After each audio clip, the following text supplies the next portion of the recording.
স্বাগত বন্ধুরা নতুন একটি ভিডিওর মধ্যে।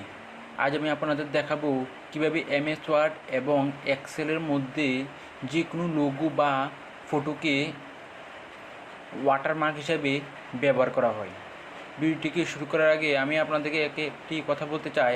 আমার এই চ্যানেলে যদি নতুন হয়ে থাকেন তাহলে চ্যানেলটিকে সাবস্ক্রাইব করে পাশের বেল আইকনটিকে ক্লিক করে দেবেন, যাতে নতুন নতুন যে কোনো ভিডিও আসার সঙ্গে সঙ্গে আপনারা দেখতে পারেন। চলুন ভিডিওটিকে শুরু করা যাক। প্রথমে আপনারা আপনাদের যে ওয়ার্ড এবং এক্সেল যেটি আছে সেটিকে ওপেন করে নেবেন। আমি এখানে আমার ওয়ার্ডটিকে ওপেন করে নিচ্ছি। দেখুন বন্ধুরা, এই হলো আমার ওয়ার্ড। এখন আমি এটির এখানে তো আপনারা যে লেখাটি থাকবে সেটির পিছনে বা ব্যাকগ্রাউন্ডে একটি ওয়াটারমার্ক দেবেন। সেটি কীভাবে দেবেন দেখে নিন।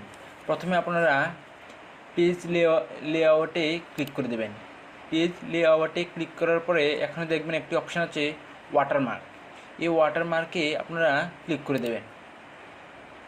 ক্লিক করে দেওয়ার সঙ্গে সঙ্গে আপনারা যদি টেক্সট ফরম্যাটে দিতে চান তাহলে টেক্সট ফরম্যাটও দিতে পারবেন।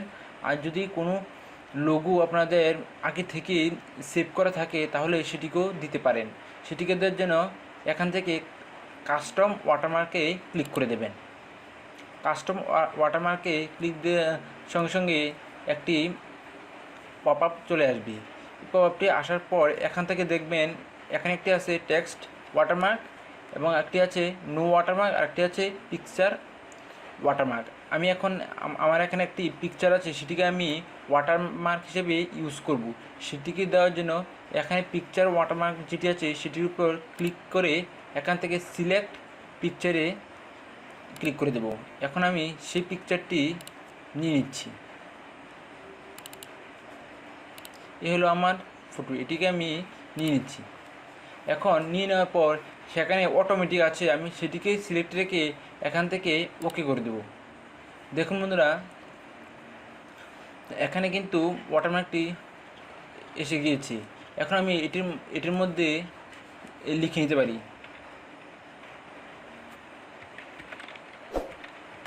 আমি এখানে একটি লিখে নিচ্ছি, হাউ আর ইউ।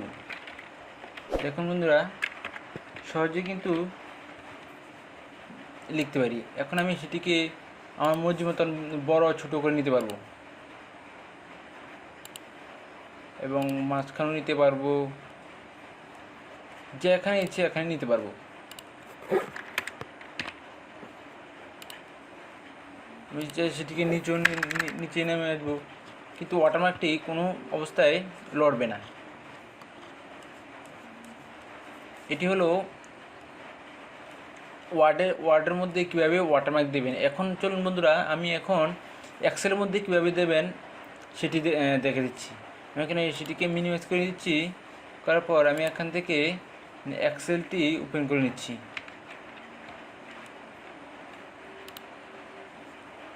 দেখুন বন্ধুরা, এমন সেটি এমন আসবে। এখন সেটির ব্যাকগ্রাউন্ডে আমি একটি ওয়াটারমার্ক দেবো। এটি ওয়াটারমার্ক বা ব্যাকগ্রাউন্ড দিতে হলে কীভাবে দেবেন আপনারা, আপনাদের প্রত্যেক সেলে তো লেখা থাকবে। যেমন আমার এখানে ধরুন না, আমি এখানে একটি সংখ্যা লিখে নিচ্ছি আমার মর্জি মতন।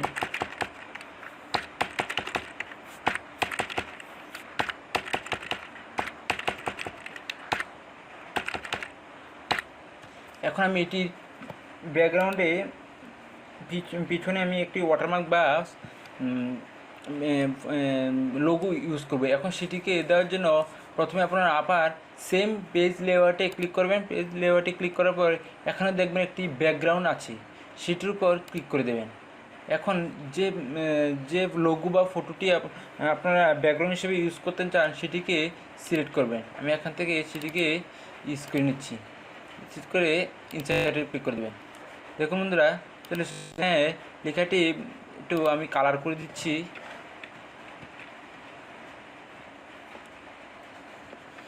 এখান থেকে আমি লেখাটিকে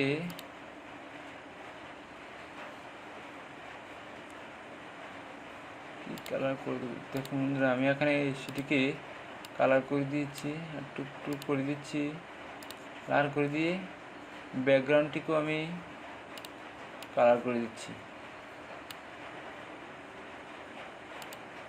যাতে আপনারা সুন্দরভাবে দেখতে পারেন। দেখুন বন্ধুরা,